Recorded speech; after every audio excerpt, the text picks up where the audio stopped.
Hello friends, welcome to our channel. In the last video we discussed about the pulse code modulation in which there is a one block that is quantizer. Now we will discuss the process of quantizer, so let's get going. Let's suppose this is our message signal in which our amplitude is vary from 0 to 4.5 volt.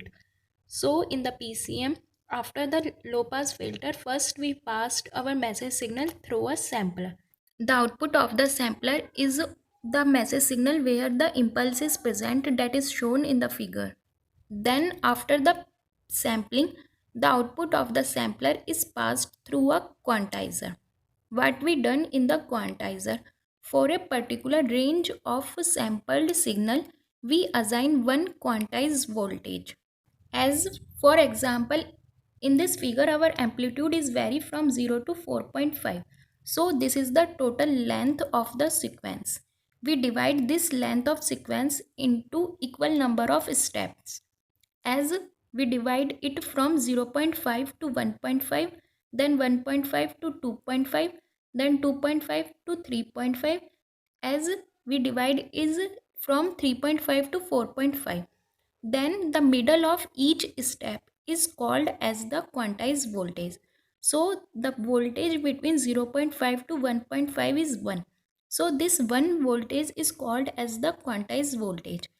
For 1.5 to 2.5, quantized voltage is 2, and so on. So when our sampled voltage is between 0.5 to 1.5, after the quantizer we assign this as a 1 voltage. How basically quantizer is done, we discuss this with the help of this example. This is the example we same discuss in the PCM, in which our amplitude is vary from 0 to 4.5. So this is some sampled voltage. So first sample voltage is 0.8. So which is the sampled signal which is vary from 0.5 to 1.5. So we assign this as a 1 quantized voltage.